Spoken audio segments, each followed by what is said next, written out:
بسم اللہ الرحمن الرحیم وَلَقَدْ يَسَّرْنَا الْقُرْآنَ لِلذِّكْرِ فَهَلْ مِن مُّدَّكِرٍ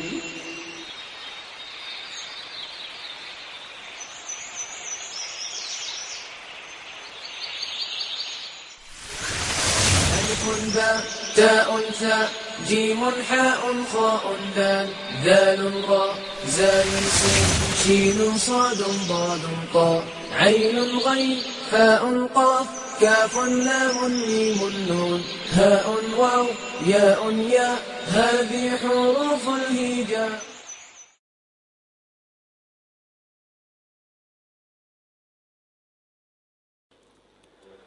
اعوذ باللہ من الشیطان الرجیم بسم اللہ الرحمن الرحیم.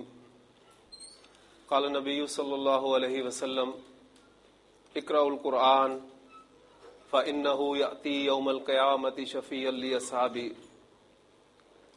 اللہ کے رسول صلی اللہ علیہ وسلم نے فرمایا قرآن پڑھا کرو کیونکہ قیامت کے دن اپنے پڑھنے والے کا سفارشی بن کر آئے گا. قرآن مجید قیامت کے دن اللہ کے ہاں بندے کی سفارش کرے گا کہ اللہ یہ بندہ مجھے تیرا کلام مانتا تھا، اسے پڑھتا تھا، اسے سمجھتا تھا، اس پر عمل کرتا تھا، اس کے حق میں میری سفارش قبول فرما. اللہ تعالیٰ سے دعا ہے کہ اللہ تعالیٰ ہمیں قرآن مجید زیادہ سے زیادہ پڑھنے کی، پھر سمجھ کر پڑھنے کی، اس پر عمل کرنے کی توفیق عطا فرمائے تاکہ قیامت کے دن یہ قرآن جو ہے ہمارے لیے سفارشی بنے.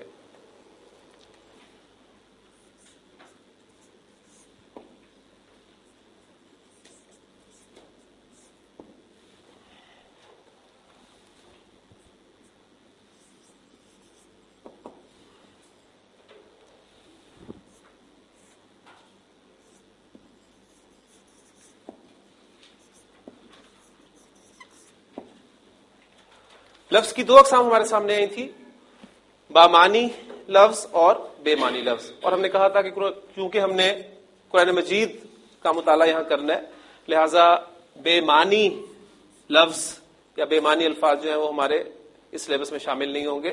اور بے معنی لفظ کہتے کسے؟ ہم اردو میں بہت سارے الفاظ جو ہیں وہ بے معنی بولتے ہیں، مثلا چائے شائے، کھانا وانا. اب اس میں کھانا اور چائے یہ تو ہمارے بامانی الفاظ ہیں، جبکہ شائع اور معنی یہ الفاظ جو ہیں بے معنی لفظ. عربی زبان میں ہر بامانی لفظ کلمہ کہلاتا ہے.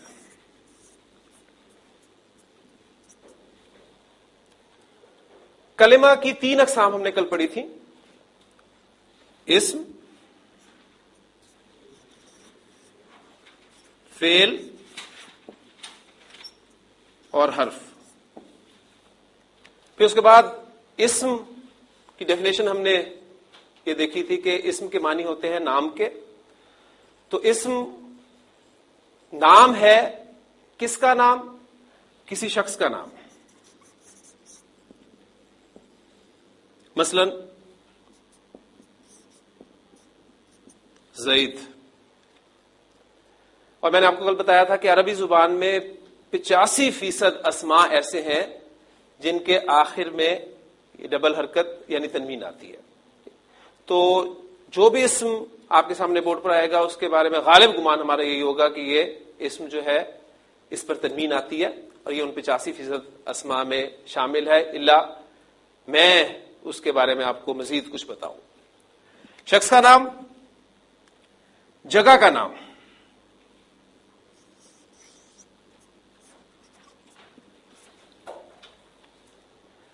جو میں بات کر رہا تھا وہ فوراً میں نے آپ کے سامنے وہ بیان کر دی. مکہ تو جگہ کا نام ہے، لیکن آپ دیکھ رہے ہیں کہ اس پر تنوین نہیں آئی، تو یہ ان 85% اسماء میں شامل نہیں ہے. مزید انشاءاللہ تعالی ان کے بارے میں باتیں آپ کو معلوم ہوتی جائیں گی. صفت کا نام،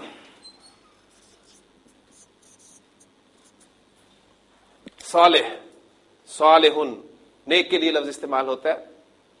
پھر کسی چیز کا نام قلم. عربی زبان میں فعل وہی کلمہ کہلائے گا جس میں کسی کام کا کرنا یا ہونا زمانے کے حوالے کے ساتھ موجود ہو. زمانے کے حوالے سے مراد کیا ہے؟ میں آپ کے سامنے ایگزامپلز لکھتا ہوں. دیکھیں یہ ایک لفظ ہے, کلمہ ہے مارا, اور اس سے پہلے انڈرسٹوڈ ہے کہ اس نے مارا. اس لفظ میں کام کا مفہوم ہے, اور وہ کام کیا ہے؟ مارنا. پھر اسی طرح مارتا ہے, اور اس سے پہلے انڈرسٹوڈ ہے وہ, اور مارے گا. ان تینوں جگہ پر کام کا مفہوم جو ہے وہ آپ کو ملے گا مارنے کا. لیکن کام کے مفہوم کے ساتھ ایک اور چیز آپ کو پتہ چل رہی ہے, وہ کیا ہے؟ زمانے کا پتہ چل رہا ہے. یہ مارا کام کے مفہوم کے ساتھ زمانہ ماضی کا پتہ چل رہا ہے آپ کو, مارتا ہے میں مارنا کام کے ساتھ زمانہ حال کا, اور مارے گا میں کام مارنا کے ساتھ مستقبل کا آپ کو پتہ چل رہا ہے. جبکہ ایک لفظ ہے مارنا, اس لفظ میں کام کا مفہوم ہے, لیکن آپ دیکھ رہے ہیں کہ کوئی زمانہ نہیں پایا جاتا.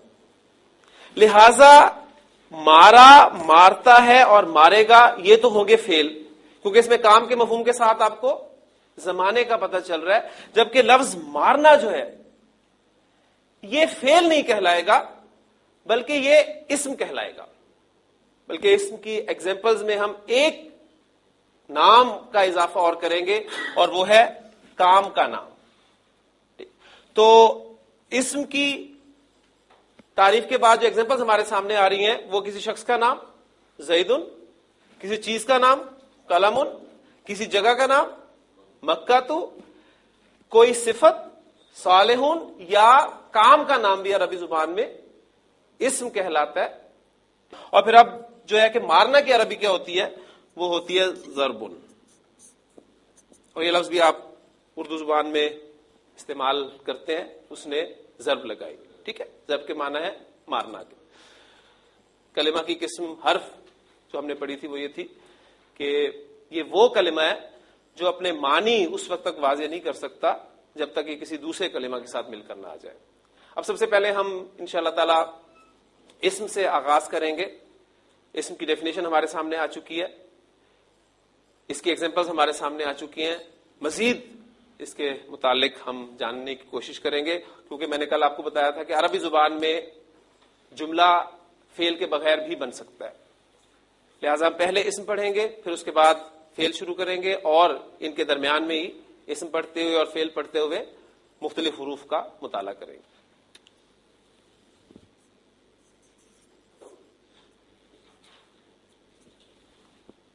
عربی زبان میں استعمال ہونے والا کوئی بھی اسم میری سمجھ میں نہیں آ سکتا. میں اسے نہ تو جملے میں استعمال کر سکتا ہوں, نہ گفتگو میں لا سکتا ہوں, نہ تحریر میں لا سکتا ہوں, جب تک مجھے اس کے بارے میں 4 باتیں معلوم نہیں ہوں گی. پہلی بات تو یہ ذہن میں رکھیے کہ 4 باتیں مجھے اسم کے حوالے سے معلوم ہونی چاہیے, تبھی میں اس اسم کو جملے میں استعمال کر سکتا ہوں. اب یہ 4 باتیں ہم پہلے اردو کے حوالے سے جاننے کی کوشش کریں گے. آپ کے سامنے کچھ ایگزامپلز میں اردو کی پہلے لکھ رہا ہوں.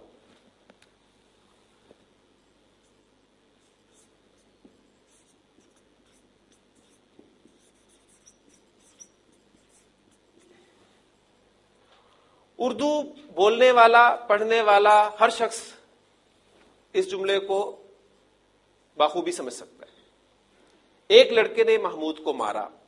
اس جملے میں کام ہوا ہے مارنے کا, اور اس کام کو کرنے والا کون ہے؟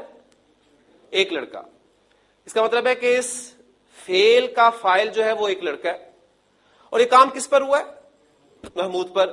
یعنی اس فعل کا مفعول محمود ہے. تو یہ فعل, فاعل اور مفعول یہ اردو کے اعتبار سے ہم سب لوگ جانتے ہیں. ایک جملہ اور لکھ رہا ہوں.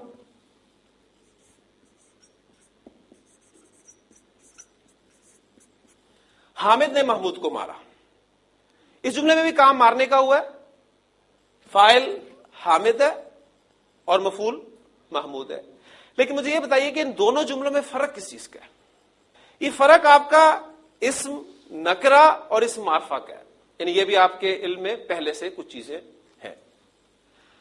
تو عربی زبان میں اب میں ایک ایک چیز ساتھ ساتھ آپ کو بیان بھی کرتا چلوں گا کہ عربی زبان میں بھی ہمیں کسی اسم کو جملے میں استعمال کرنے کے لیے اس کے معرفہ یا نکرہ ہونے کے بارے میں معلوم ہونا چاہیے. اور یہ چیز عربی زبان میں ہم وسعت ٹاپک کے تحت پڑھیں گے. ہمیں اسم کی وسعت کے بارے میں معلوم ہونا چاہیے, اور وسعت سے مراد ہے کہ اسم معرفہ ہے یا نکرہ ہے. ڈیٹیل سے انشاءاللہ تعالی ہم ان کو پڑھیں گے. ابھی صرف میں ان کا آپ کے سامنے ایک تعارف پیش کر رہا ہوں.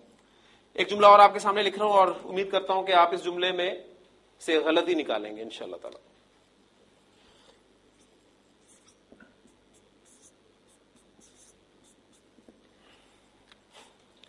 دیوار گر گیا. جی کیا غلطی ہے اس میں؟ دیوار گر گئی. یہ میں نے غلطی کیوں کی؟ مجھے جملہ بنانا تھا جس میں دیوار اسم میں استعمال کرنا چاہ رہا ہوں, لیکن اب مجھے اس دیوار اسم کے بارے میں پتہ نہیں کہ اردو زبان میں اس اسم دیوار کا استعمال مذکر ہوتا ہے یا مؤنث ہوتا ہے. لہذا مجھ سے یہ غلطی ہوگی. اگر مجھے معلوم ہوتا کہ دیوار کو اردو زبان میں مؤنث استعمال کرتے ہیں تو میں یہاں جملہ لکھتا دیوار گر گئی. تو عربی زبان میں بھی بالکل اسی طرح ہوگا. ہمیں اسم کے مذکر یا مؤنث ہونے کے بارے میں پتہ ہونا چاہیے, اور یہ چیز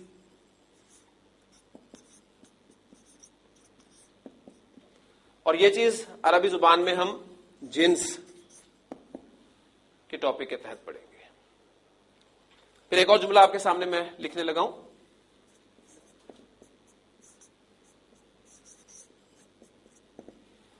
دیوار گر گئی,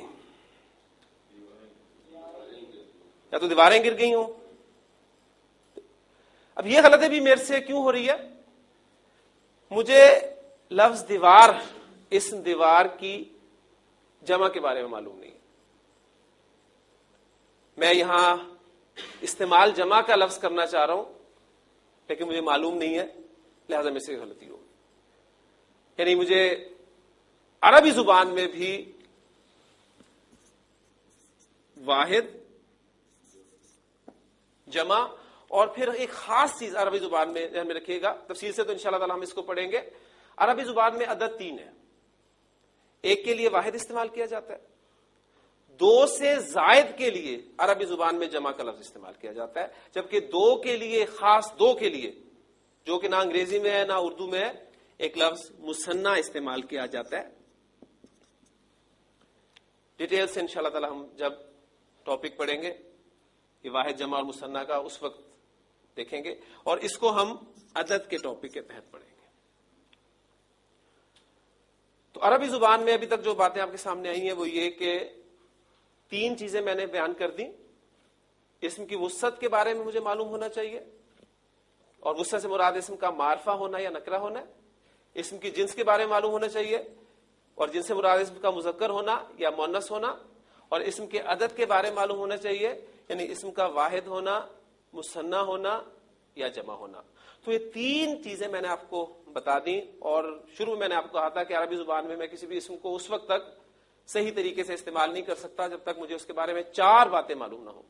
اب چوتھی بات کی طرف آتے ہیں, جو کہ آپ الحمدللہ پہلے جملے میں ہی سمجھ چکے ہیں. میں نے آپ سے پوچھا تھا کہ اس جملے میں فعل مارا, فاعل ایک لڑکا, اور مفعول محمود. اس طرح دوسرے جملے میں آپ کا فاعل حامد اور محمود مفعول. جملے میں یہ فاعل کا پتہ ہونا اور مفعول کا پتہ ہونا, کیونکہ اگر اوپر والے جملے کو میں تھوڑا سا تبدیل کر دوں,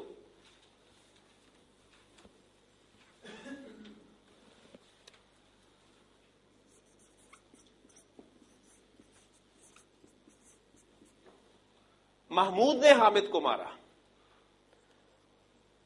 تو آپ دیکھیں گے کہ ان دونوں جملوں میں حامد اور محمود دونوں استعمال ہوئے ہیں، لیکن دونوں اسما کا سٹیٹس دونوں جملوں میں مختلف ہے.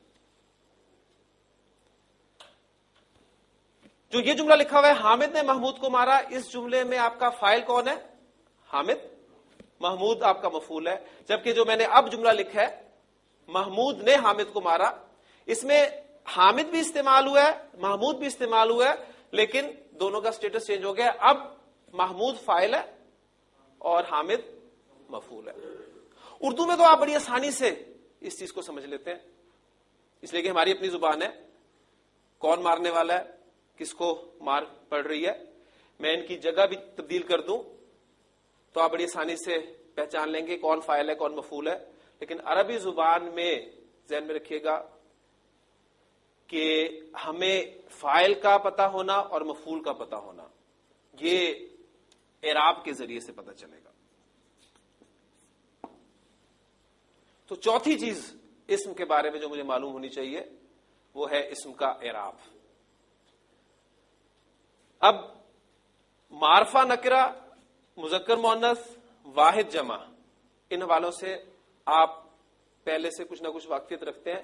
اعراب عربی زبان میں ایک نئی چیز آپ کے سامنے آئی ہے، لہذا ہم سب سے پہلے ان چاروں پہلوؤں میں سے اعراب کو سب سے پہلے دیکھتے ہیں، اس کا مطالعہ کرتے ہیں.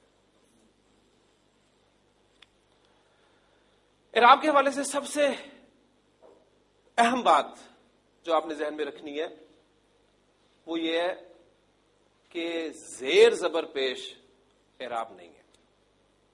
اعراب عربی زبان کا سب سے اہم ترین وصف ہے. پھر سوال پیدا ہوتا ہے کہ اگر زیر زبر پیش اعراب نہیں ہے تو پھر اعراب کیا ہے؟ اعراب کی حقیقت کو سمجھنے کے لیے کچھ ایگزامپلز میں آپ کے سامنے بورڈ پر لکھتا ہوں، انشاءاللہ تعالی بڑی آسانی سے آپ کو یہ بات سمجھ میں آ جائے گی.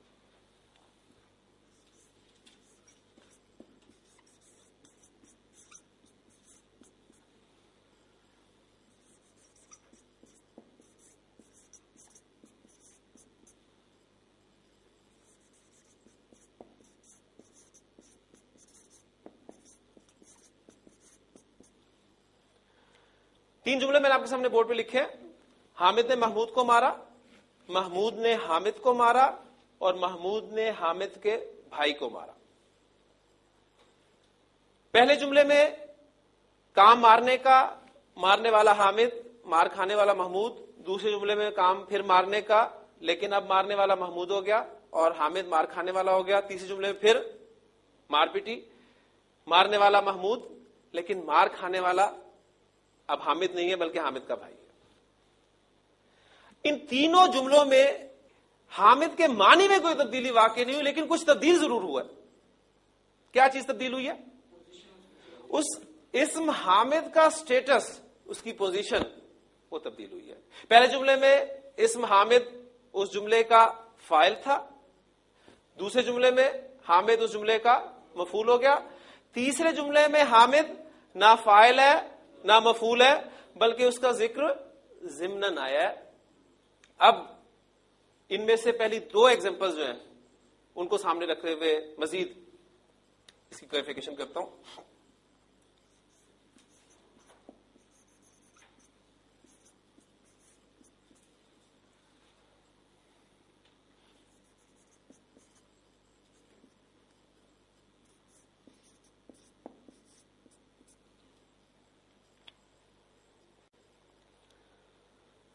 میں نے دو جملے آپ کے سامنے بورڈ پر اور لکھے ہیں. حامد نے محمود کو مارا، محمود کو حامد نے مارا. اب مجھے بتائیے دونوں جملوں کے مفہوم میں کوئی فرق ہے؟ مفہوم ایک ہی ہے. حالانکہ میں نے کیا کیا، حامد اور محمود کی جگہ تبدیل کر دی، لیکن جملے کے مفہوم میں کوئی فرق نہیں پڑا. کیا انگریزی زبان میں میں یہ جگہ آسانی سے تبدیل کر سکتا ہوں؟ مفہوم میں فرق پڑتا ہے؟ دیکھتے ہیں.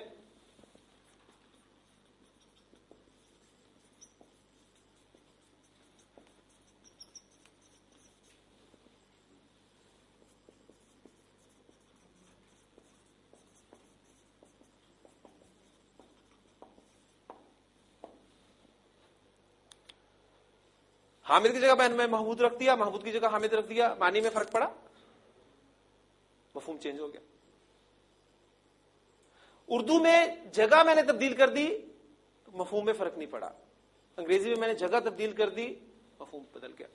آپ کو کیسے پتا چلا ان دونوں جملوں میں کہ اس پہلے جملے میں بھی حامد آپ کا فاعل ہے اور دوسرے جملے میں بھی حامد آپ کا فاعل؟ آپ کو کیسے پتا چلا؟ یعنی آپ نے ایک علامت مقرر کی کہ اچھا اردو زبان میں عام طور پر فاعل کے ساتھ یہ نے کا لفظ استعمال ہوتا ہے, لہذا یہ نے لفظ جہاں بھی اسم کے ساتھ جائے گا ہم اسے فاعل ہی تصور کریں گے, اور کو کا لفظ جو ہے یہ عام طور پہ مفعول کے ساتھ استعمال ہوتا ہے, اس لیے یہ کو کا لفظ جس اسم کے ساتھ جائے گا اس سے ہم مفعول کہیں گے. جبکہ انگریزی میں ترتیب اہمیت رکھتی ہے, اس میں یہ کو کے لیے اور نے کے لیے کوئی لفظ نظر نہیں آ رہا آپ کو.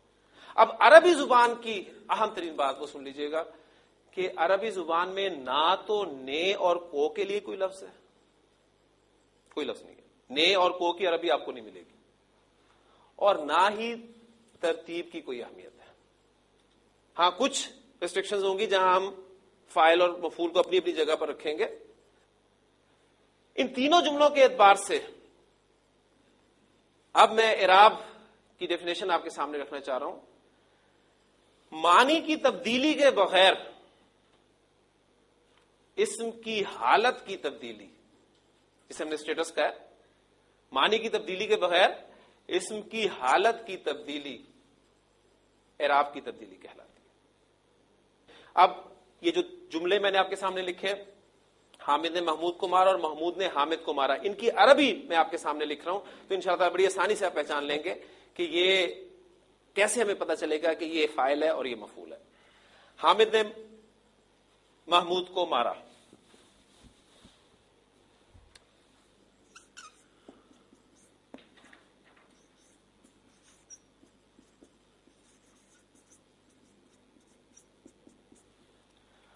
ضرب حامد محمودن, اور اس کا الٹ مفہوم دینے والا جملہ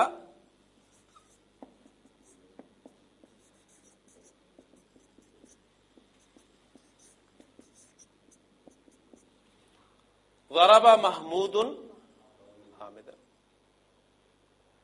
اب آپ دیکھ رہے ہیں کہ جب حامد جملے میں فاعل کے طور پہ استعمال ہوا تھا تو اس پہ میں نے دو پیش ڈالی تھی, اور جب حامد جملے میں مفعول کے طور پہ استعمال ہوا تو میں نے دو پیش کی جگہ پر دو زبر استعمال کی. اسی طرح محمود کے حوالے سے آپ دیکھ سکتے ہیں, محمود جب مفعول کے طور پہ تھا تو دو زبر کے ساتھ استعمال ہوا تھا, اور جب فاعل کے طور پہ آیا تو دو پیش کے ساتھ آیا. آپ کلمہ پڑھتے ہیں لا الہ الا اللہ محمد رسول اللہ صلی اللہ علیہ وسلم. اس کلمہ میں آپ کو اس محمدن کی شکل میں نظر آتا ہے. پھر آپ اذان میں کیا کہتے ہیں؟ اشہد ان محمدن.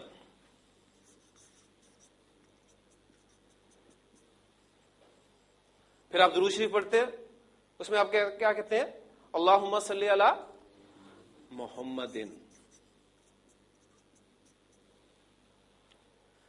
اب اسم محمد صلی اللہ علیہ وسلم آپ دیکھ رہے ہیں کہ تین شکلوں میں استعمال ہوا ہے, لیکن شاید آپ نے کبھی غور نہ کیا. اب تینوں جگہ پر اسم محمد صلی اللہ علیہ وسلم کے معنی محمد صلی اللہ علیہ وسلم ہی ہے. ٹھیک, اسم کے معنی کی تبدیلی کے بغیر اسم کی حالت یا اس کی شکل کی تبدیلی اعراب کہلاتی ہے. اب اس جملے کو ضرب حامد محمودن میں ایک اور انداز سے لکھ رہا ہوں, آپ نے مجھے بتانا ہے کہ کیا اب جو میں جملہ لکھ رہا ہوں اس کے معنی اس جملے سے مختلف ہیں یا ایک ہی ہیں.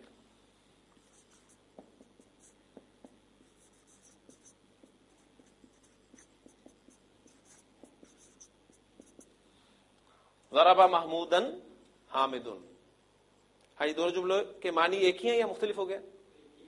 ایک ہی ہیں. الحمدللہ آپ نے پہچان اب کرنی شروع کر دی کہ وہ دو پیش جو تھے وہ حامد کے ساتھ ہی ہیں، اگرچہ حامد کی جگہ میں نے تبدیل کر دی لیکن مفہوم میں کوئی فرق نہیں ہے. تو جو میں نے کہا تھا کہ عربی زبان میں نہ تو نے اور کو کے لیے کوئی لفظ ہے. اب آپ دیکھ رہے ہیں کہ اس میں 3 الفاظ استعمال ہوئے ہیں، 2 اسما ہیں، ایک حامد، دوسرا محمود اور ایک فعل استعمال ہوا ہے. اور ترتیب کا جہاں تک تعلق ہے وہ بھی آپ کے سامنے میں نے ترتیب تبدیل کر کے دکھا دی، کوئی مفہوم میں فرق نہیں پڑا. تو اعراب کے بارے میں جو 2-3 باتیں میں نے آپ کے سامنے کی ہیں ان کو پھر ذہن میں تازہ کر لیجئے. پہلی بات یہ ہے کہ عربی زبان میں اعراب اہم ترین وصف ہے. اعراب کے معنی زیر زبر پیش کے نہیں ہے، اور اعراب اسم کے معنی کی تبدیلی کے بغیر اس کی حالت یا شکل کی تبدیلی کو ہم اعراب کہتے ہیں. اب جس طرح ہم نے پڑھا کہ عربی زبان میں وسعت کے اعتبار سے اسم یا تو معرفہ ہوگا یا نکرہ ہوگا، جنس کے اعتبار سے یا تو مذکر ہوگا یا مؤنث ہوگا، اور عدد کے اعتبار سے یا واحد ہوگا یا مثنیٰ ہوگا یا پھر جمع ہوگا. اس اعتبار سے اب ہم اعراب کے حوالے سے بھی اس کو پورا کرتے ہیں. اعراب کے اعتبار سے اسم 3 حالتوں میں سے کسی ایک حالت میں آپ کو ملے گا، چوتھی حالت کوئی نہیں ہوگی. اسم کی 3 حالتیں ہی ہو سکتی ہیں، چوتھی حالت کوئی نہیں ہوتی. جس طرح وسعت کے اعتبار سے 2 ہے، معرفہ نکرہ، کوئی تیسری چیز نہیں ہے. جنس کے اعتبار سے مذکر مؤنث، تیسری چیز نہیں ہے. عدد کے اعتبار سے واحد مثنیٰ جمع، چوتھی چیز نہیں ہے. لہذا اعراب کے اعتبار سے اسم کی 3 حالتیں ہی ہو سکتی ہیں، چوتھی حالت کوئی نہیں ہوتی. وہ حالتیں کون کون سی ہیں وہ میں آپ کے سامنے بورڈ پر لکھتا ہوں.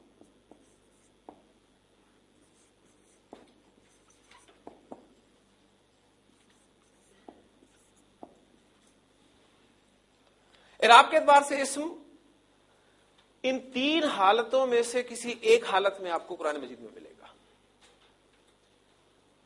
یا اس کی حالت حالت رفع ہوگی، یا اس کی حالت حالت نصب ہوگی، یا اس کی حالت حالت جر ہوگی. چوتھی حالت اس کی کوئی نہیں ہوگی. اسم کی بنیادی حالت جس حالت میں ہمیں وہ بلٹ ان فارم میں ملتا ہے وہ اس کی حالت رفع ہوتی ہے. پھر کسی نہ کسی وجہ سے اسم اپنی حالت تبدیل کرتا ہے، حالت نصب میں جاتا ہے یا حالت جر میں جاتا ہے. کوئی نہ کوئی وجہ ہوگی جس وجہ سے اسم اپنی حالت یعنی اعرابی حالت تبدیل کرے گا. بغیر وجہ کے اسم نہ تو آپ کو حالت نصب میں نظر آئے گا نہ حالت جر میں نظر آئے گا. ہاں بنیادی حالت اس کی حالت رفع ہوتی ہے.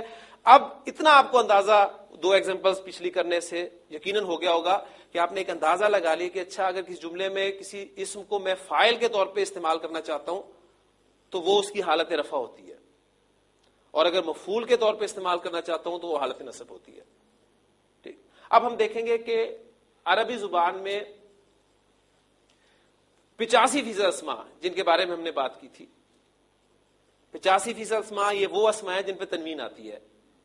یہ وہ اسما ہیں جو 3 اعرابی حالتوں میں 3 شکلیں اختیار کرتے ہیں. 3 اعرابی حالتیں، 3 شکلیں، لیکن ان کی 3 جو مختلف شکلیں ہیں اس میں تبدیلی بڑی چھوٹی سی مائنر سی تبدیلی ہے، بڑی آسانی سے آپ پہچان لیتے ہیں. اور اس کے ایگزامپل میں آپ کو پہلے دے چکا ہوں. مثلا اسم حامد کو ہی لے لیتا ہوں.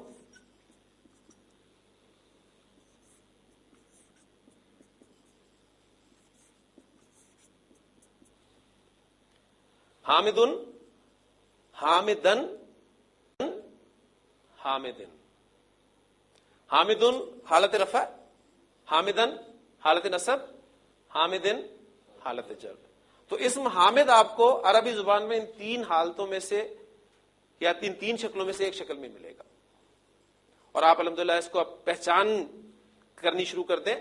یعنی پہلا ہمارا جو ہے ٹارگٹ وہ یہ ہے کہ ہم اسماء کو قرآن مجید سے پہچانیں. انشاءاللہ تعالیٰ کل میں آپ کی پریکٹس پہلے ہی کرواؤں گا. قرآن مجید کی ایک سورت کے کچھ اسماء میں آپ کے سامنے یہاں بورڈ پر لکھوں گا اور آپ خود پہچانیں گے انشاءاللہ تعالیٰ کہ یہ اسم یہاں پر حالت رفع میں استعمال ہوا ہے، حالت نصب میں استعمال ہوا ہے یا حالت جر میں استعمال ہوا ہے. کیونکہ جو بھی قاعدہ پڑھیں گے اس کی ساتھ ساتھ اپلیکیشن ہوتی رہے گی تو انشاءاللہ تعالیٰ آپ کی جو انڈرسٹینڈنگ ہے وہ بہتر سے بہتر ہوتی جائے گی انشاءاللہ تعالیٰ. اب ایک بات میں نے آپ کو بتا دی، آپ کا ذہن ماشاءاللہ ساتھ ساتھ کام کر رہا ہے کہ آپ نے دیکھ لیا کہ اسم کو حالت رفع میں 2 پیش کے ساتھ نصب میں 2 زبر اور 1 الف ایڈ کیا گیا اور حالت جر میں 2 زیر کے ساتھ ظاہر کیا جا رہا ہے. اب میں محمود اسم لکھتا ہوں. محمودن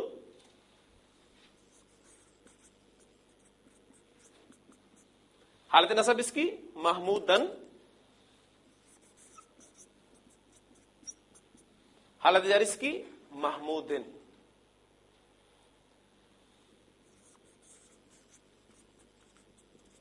محمد صلی اللہ علیہ وسلم حالت نصب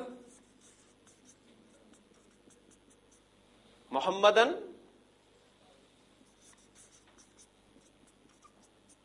اور حالت جر محمدن. تو الحمدللہ آپ اس قابل ہو گئے ہیں جو پہلی مرتبہ عربی پڑھ رہے ہیں کہ وہ بتا سکتے ہیں کہ ہم کلمہ طیبہ میں اس محمد صلی اللہ علیہ وسلم حالت رفع میں استعمال کرتے ہیں. ہم جب اذان میں اس محمد صلی اللہ علیہ وسلم کا ذکر کرتے ہیں تو وہ حالت نصب میں کرتے ہیں, اور درود شریف میں جب ہم اس محمد صلی اللہ علیہ وسلم کا ذکر کرتے ہیں تو وہ حالت جر میں کرتے ہیں. اسم کے مختلف حالتوں میں رفع نصب جر ان 3 مختلف حالتوں میں ہونے کی مختلف وجوہات ہو سکتی ہیں. حالت رفع میں ہونے کی ایک بنیادی وجہ آپ کے سامنے آ چکی ہے کہ بلٹ ان حالت اس کی حالت رفع ہوتی ہے. حالت رفع میں ہونے کی اور بھی وجوہات ہوں گی, جیسے کہ فاعل کے طور پہ استعمال ہوگا تو حالت رفع میں ہوگا, مفعول کے طور پہ استعمال ہوگا تو حالت نصب میں استعمال ہوگا, اور نہ فاعل ہوگا نہ مفعول ہوگا تو اس کا تعلق کسی اسم کے ساتھ قائم کیا گیا ہوگا, یا کچھ حروف سے پہلے ایسے آئیں گے جو اس کو حالت جر میں لے جائیں گے, تب وہ حالت جر میں جائے گا. اب یہ جو تینوں ایگزامپلز میں نے آپ کو دیے ہیں, کلمہ کی, اذان کی یا درود شریف کی, اس میں بات ایک ذہن میں رکھیے گا کہ لازمی نہیں ہے یہ کہ آپ کو جب بھی کوئی اسم حالت رفع میں ملے تو وہ فاعل ہی ہوگا.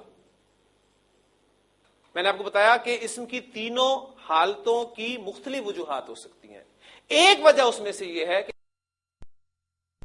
استعمال ہوتا ہے تو حالت رفع میں استعمال ہوتا ہے. لہٰذا آپ اب اس کو کنیکٹ کرنے کی کوشش کیجیے گا کہ لا الہ الا اللہ محمد رسول اللہ صلی اللہ علیہ وسلم میں محمد اسم جو ہے فاعل ہے, وہاں کوئی فعل کا ذکر نہیں ہوا, ذہن میں رکھیے گا. وہاں صرف یہ بات ہے, ایک جملہ ہے کہ محمد صلی اللہ علیہ وسلم اللہ کے رسول. ٹھیک.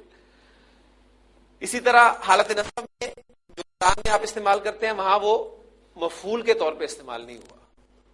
یہ جو میں نے آپ کو بات کی ہے, پھر دوہراتا چلوں کہ اسم کی مختلف اعرابی حالت ہونے کی مختلف وجوہات ہو سکتی ہیں. اس میں سے ایک وجہ آپ کو پتہ چل گئی ہے کہ فاعل کے طور پہ ہوگا حالت رفع میں, اور مفعول کے طور پہ ہوگا تو حالت نصب میں استعمال ہوگا. باقی وجوہات انشاءاللہ تعالی وقت کے ساتھ ساتھ آپ کو پتہ چلتی چلیں گی. اور وہ جو میں نے بات آپ سے کل کہی تھی کہ آپ نے کمپیریزن اپنا ضرور کرتے رہنا ہے کہ کل آپ کو کیا معلوم تھا, آج آپ کے علم میں کیا اضافہ ہوا ہے. ہاں جی, اب میں کچھ مزید اسماء کی پریکٹس آپ کو کرواتا ہوں.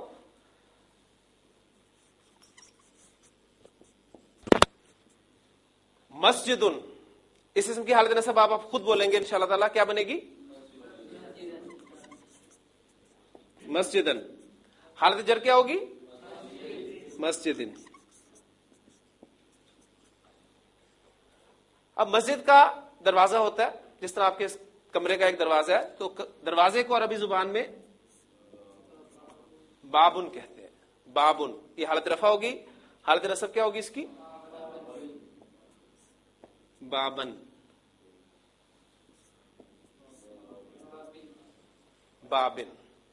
ایک چیز آپ نوٹ کر رہے ہیں کہ یہ اسماء جو میں آپ کے سامنے بورڈ پر لکھ رہا ہوں, ان اسماء میں حالت نصب میں 2 زبر کے بعد ایک الف میں استعمال کر رہا ہوں. یہ عربی زبان کا قاعدہ ہے. یہ 85% اسماء ہیں جو 3 اعرابی حالتوں میں 3 شکلیں اختیار کرتے ہیں.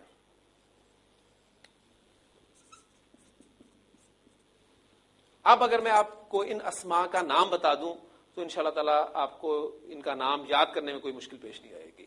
ان اسماء کو جو کہ 85% ہیں, 3 حالتوں میں 3 شکلیں اختیار کرتے ہیں.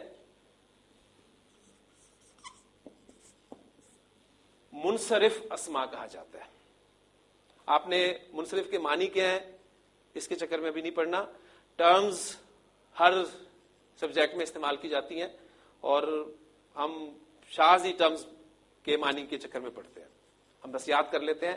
میں نے طریقہ یہ اختیار کیا یہاں پر کہ پہلے آپ کو بات سمجھا دی جائے, بات سمجھانے کے بعد جب کنسیپٹ کلیئر ہو جائے تو پھر اس کا نام جو کہ ایک مشکل ٹرم میں آپ کے سامنے آئے گا وہ بتا دیا جائے, تو اب آپ کے لیے یہ نام یاد کرنا مشکل نہیں ہوگا. بجائے اس کے کہ میں پہلے کہوں کہ اب ہم منصرف اسما پڑھیں گے تو وہ منصرف لفظ سنتے ہی ایک بوجھ سا ذہن پہ پہلے ہی آ جاتا ہے اور پھر بات اتنی جلدی سمجھ میں نہیں آتی. اب الحمدللہ آپ کو سمجھ میں آ گیا کہ عربی زبان میں 85% اسما ایسے ہیں جو 3 اعرابی حالتوں میں 3 شکلیں اختیار کرتے ہیں.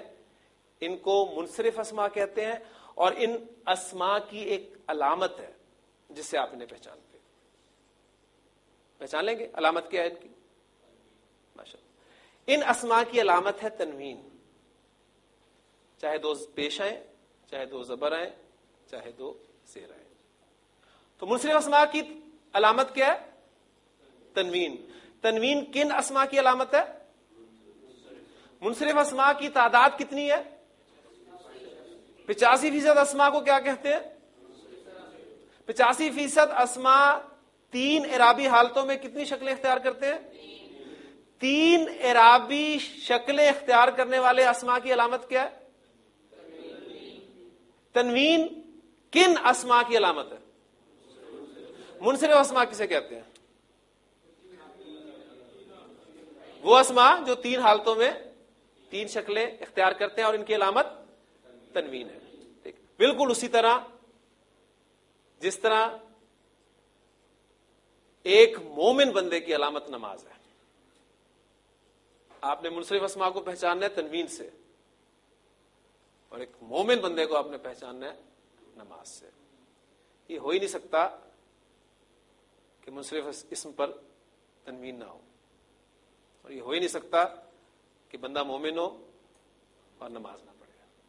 نبی اکرم صلی اللہ علیہ وسلم نے فرمایا کہ نماز میری آنکھوں کی ٹھنڈک ہے, اور آپ صلی اللہ علیہ وسلم نے فرمایا آخری وقت آپ صلی اللہ علیہ وسلم کی زبان مبارک پہ جو الفاظ تھے وہ کیا تھے؟